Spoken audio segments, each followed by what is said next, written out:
The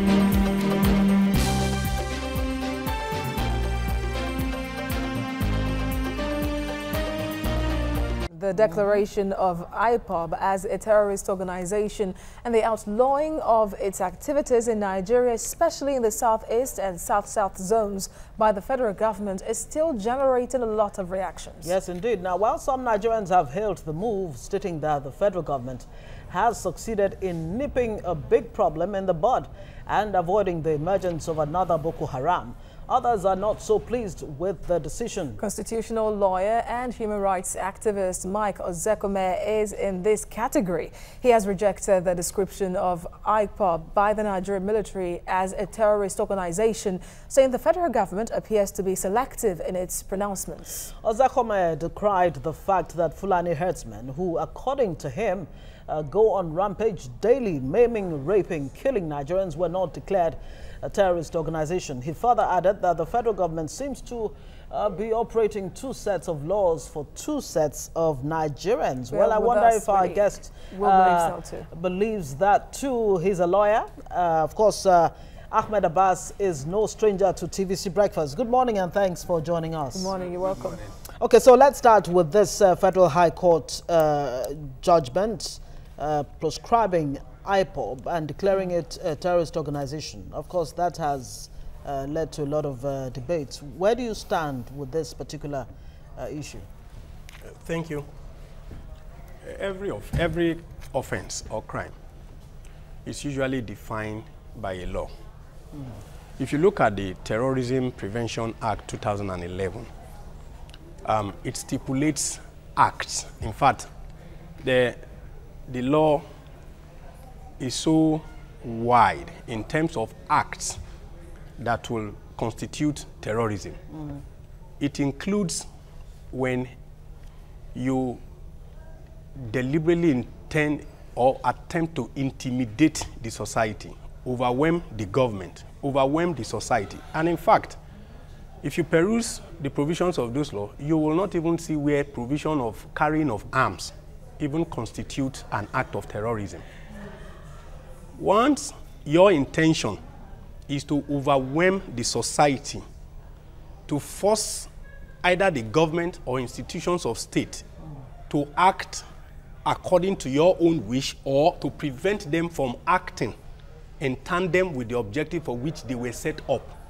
For example, if an army is sent to carry out its official assignment and you mobilize your men and women to prevent them from carrying out their legitimate obligation, it can be termed an act of terrorism. So in other words, you believe that the pronouncement is well in place as, you know, compared to the activities of IPOB? In line with the law.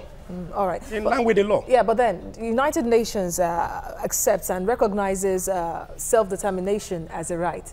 Nigeria is a signatory to it. And that is the call IPOB is making, self-determination of its people from that particular region, the southeastern part of the country. So why should that be a crime? Many have said that Fulani herdsmen who have been killing people majorly in the south have not been tagged terrorists, and they are the fourth most dangerous group in the world. I want you to know where I stand. Like you rightly said, I'm a friend to TVC and I'm a friend to the society. I stand, listen to me loud and clear. There's a problem in the society. The agitation by IPOB, I subscribed to their pains because it's a byproduct of the frustration in the system, in the entity called Nigeria. And it's not even just IPOB alone. The Southwest, the Yorubas met in Ibadan of recent, and are saying, even the younger element, the most radical element of the Yoruba group, are saying, we are not even talking about restructuring any longer. That look, we want a republic. Regionalism. Are you aware? Regionalism, yeah. That the moderate element of the Yoruba class are saying, look, we want a restructuring. But they are saying... The radical group, the younger element, the youth, they are saying, we are tired. We want a republic. So, the society and those in power must come to the conclusion that we're actually sitting on a keg of gunpowder. You can't wish it away. You see, when a man is going through pain, you can't ask him to keep quiet. There's so much frustration in the land. But is there a way that a man can say whatever he wants to say? That is without threatening the other person. Yes, that is where the issue of IPOB is. IPOB should sit down, select very brilliant members of its core, go back to the drawing board, and say, look, how can we hold Nigeria in the jugular and let them feel our pain and address it? But according to... let me just hold on, I'll allow you land on that. According to the Ohaneze, yes. Of course, more importantly, Ben Nwabweze, an elder statesman, had a meeting with Nnamdi Kanu alongside Southeast governors, and they had stated some issues that they would want Nnamdi Kanu to agree to, which he in principle agreed to. That his goals or desires were not absolute. That was the word. And he had said to them he would get back to his people and return to them in a week. It was in the midst of all of this that you now had Operation Python Dance by the Nigerian military. Did they scuttle that opportunity for peace to happen? The governors in the southeast, who are Igbos, proscribed IPOB, even within the southeast enclave. Because you have constituted authorities. You have sitting governors. There was even an allegation, I don't know how true it is, that a governor went to a function and IPOB members... A church, yes. Drove him out. See. But why did the governors... Let me say this. All right. The governor has the instrument of violence protecting him. If he feels his life is threatened that day, he can. And his security men decides to fight back to defend the governor legitimately, and scores of IPOB members are killed, they will give the governor a name. They will call him all sort of name. But he was humble enough to leave the scene. You don't constituted authority legitimately voted for by the people. You do not overwhelm them out of their legitimate function. That's like overthrowing a legitimate government. Yeah, but then you'd wonder why it took the Southeast governors this long to prescribe the group. Yeah, because they were also trying to see, can we reach a middle ground? I'm feeling your pain, but are there more moderate ways of achieving our objective without throwing the society into chaos? Which was in For example, if you say everybody should sit at home and you are not forcing people to sit at home, even if Labour says, oh, workers should not go out. If I decide to go out, you shouldn't come to the street and force me back home.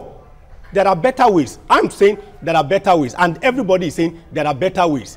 No society, let me say this loud and clear.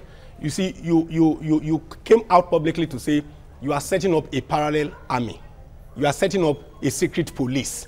There is no nation on the there's no nation on the surface of the earth that will allow you within a sovereign nation to constitute an army that may eventually endanger the security, the territorial integrity of that nation. The first responsibility of any government, we say, is security and the welfare of the people. And let me tell you, internationally, if you cannot enforce law and order in your domain, in your society, you're actually becoming a failed state. Because the yardstick for you to be a state recognized under international law is that you must have the capacity to maintain law and order. Once you lose that ability, you are becoming a failed state. Yeah. And no sovereign government, no sovereign state will fold its arm and allow an organization, form an army, train them, and eventually you arm them and use it to achieve your objective within the state.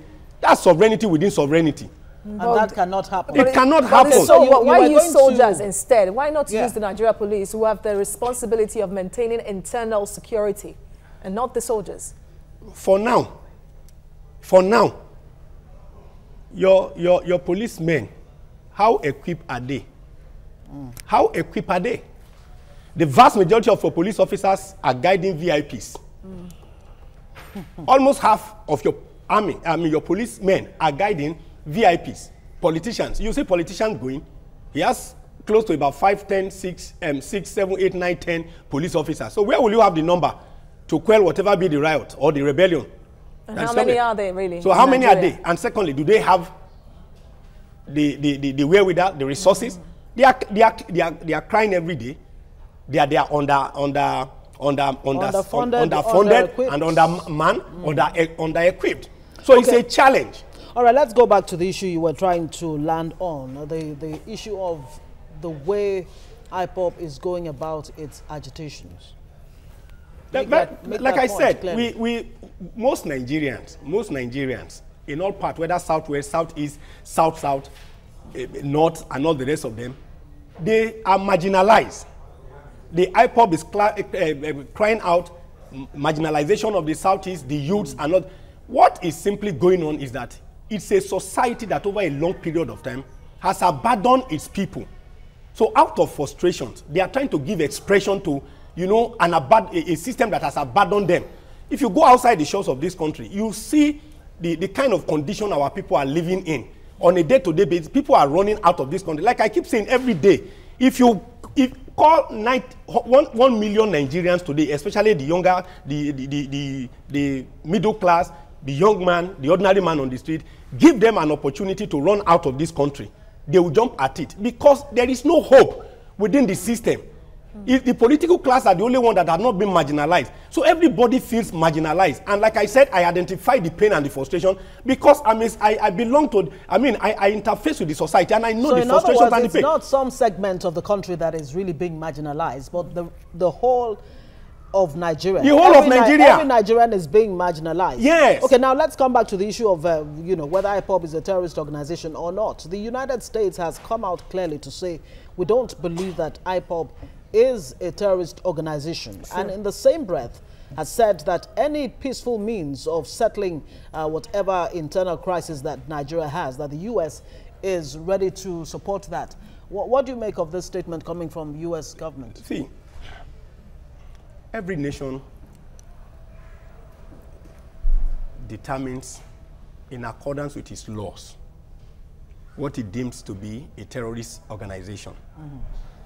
Nigerian's law cannot be interpreted by the United States of America. The procedure for proscribing an organization as a terrorist organization are clearly spelled out. But the government didn't follow the procedure. Wait. The procedures are clearly spelled out. That either the Attorney General, the Inspector General of Police, or the National Security Advisor can, via an application to a judge in chamber, apply that an organization be proscribed.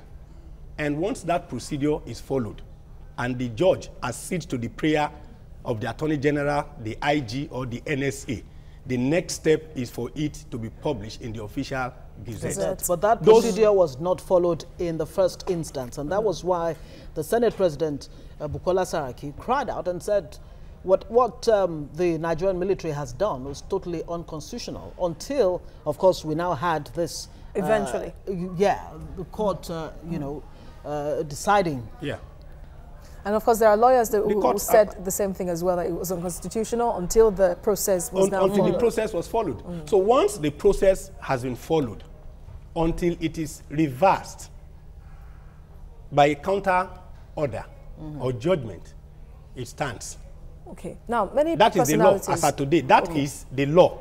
The law has been followed as spelled out.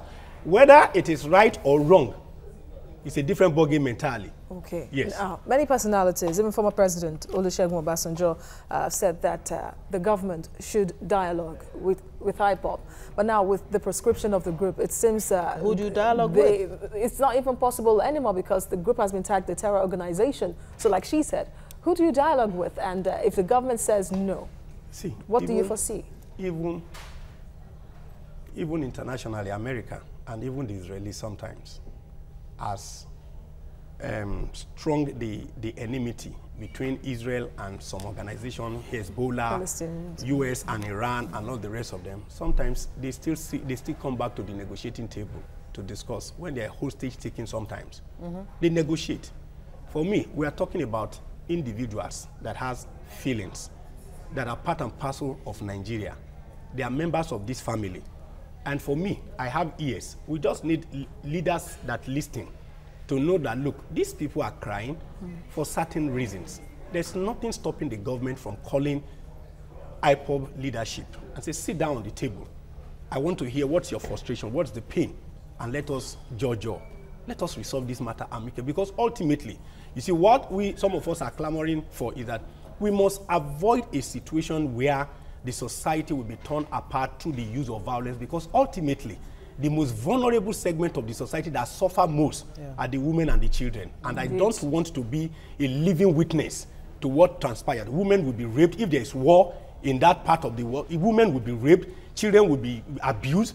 They are going to be they will be the one that will suffer most. And it's been said again and again that no country survives a civil war twice. No, because the number of lives that will be lost, and ultimately you still come back to dialogue. There are more, you can actually disagree with a man without being violent, and you make your point very strong. The Martin Luther King Jr.'s of this world did not carry arm, but ultimately they achieved their purpose. Mahatma Gandhi, non-violent approach. So the ball is in the court of the government to shoot the ground and call this, like you said, the government must be a father to every segment of the society. You must listen. Look, if a member of your family is crying that, look, we need to hold a family meeting, I'm calling for a family meeting, you should summon a family meeting and ask, what's the problem? But when you are running away from a family meeting, you are simply creating more problems. Are you worried, really, of the kind of advisors the president has? Because if you recall the statement, the address he made to the nation when he came back from London, many were angry that instead of him to say that, thank you, Nigerians, I am back, we're all one, he made a statement that seemed to many like he took a side. And, of course, many are still angry whenever they think about it. So are you worried that the advisors of the president are somehow the ones causing this? All along, you do not need anybody to tell you, even the way they manage the president's health and all the rest of them, what they are telling the nation and all the rest of them, you do not need anybody to tell you that the president may not really have too many good advisors. That's the honest truth. You must be broad-minded when you are governing a multinational society. We may not see things, different culture, different religion and all that. So you must be magnanimous. You must be broad-minded. We may not see things from the same perspective. You must be a statesman. You must rise above. But like I said, when several segments of the society are clamoring, we need restructuring, we want our republic, no, we want this, it's basically an indication that something has gone wrong. And like I said, analogically, I said, I sympathize with this government because Nigerians are like a patient that has suffered the misfortune of being attended to by incompetent doctors over the years that have forgotten surgical equipment in their system. Inside the patient. Inside the patient. And now the patient is crying out. And the doctor that is attending to the patient now is confused. The APC leader, Asiwaju Ahmed Tinubu, has said that Nigeria is a country that is like a couple that got married or, planned for the wedding and all of that, but did not plan the marriage itself. Is that instructive? Is that really at the root of Nigeria's problem? Now that we have a nation, what do we do with it? Absolutely. Now, because in every relationship, even like you rightly said, when you are going into marriage, you must fundamentally define certain things. Like you, the man, before you even approach a woman, you must have a clear sense of where you are going in life. So that in your conversation with the woman, you will constantly remind her, this is where I'm going. So that she will be able to say, do I want to go towards that direction? Yes, but in the case of Nigeria, it was a planned marriage. No. Arranged marriage. We missed it along the way because our founding fathers, they had conversation over a long period of time. In fact, sometimes in their constitutional conferences, one group will be moving a motion, and the other one will be saying, no, we do not believe in that motion. And so that motion dies, they will come back to Nigeria, and after some time, they will go back to London for another. So our independence constitution was negotiated by our founding fathers. It was negotiated. Okay. It was over. The problem we had was, immediately the military came, they jettisoned the constitution that was negotiated by our founding fathers, who saw one another's differences and discovered that, look, only a true federal system or constitution can augur well for a nation like whose Nigeria. Culture, whose languages, they have differences. Exactly, and that is why Nigeria is called. That's why, except you go back to where we started, during independence. And that is why the country, like I said, is called a nation state. Yes. The differences, and it's supposed to be the strength of a country like Nigeria. So if you're saying that it should go back, it means that there are genuine calls for restructuring or regionalism as being called by some people or from other regions. But then the step the government of today is taking, is it good enough? Will it all go well for the country if the government doesn't sit down and say that, okay, let's discuss this? President Buhari said that every form of discussion on devolution of power restructuring should be deferred to the National Assembly. Of course, Nigerians don't have faith in them. Very unfortunate, because the National Assembly ought to, as representative of the people, feel the pulse of the people and bring issues to the National Assembly floor to discuss it, that look, this is what is trending in the society. This is the issue, this is the topic. And they should discuss it dispassionately and formulate laws that will guide the society towards where it ought to be going. But when the society wants to go right, and those who are representing the society insist that they must go left, we are simply sitting on a keg of gunpowder. Well, we heard from Lai Mohammed, the information minister, that this government has actually started restructuring in its own way. We'll have to leave it there. Ahmed Abbas, thank you so much. Thank you for joining us. We look forward to having you again, of course, every now and again on the show. Thank you for coming.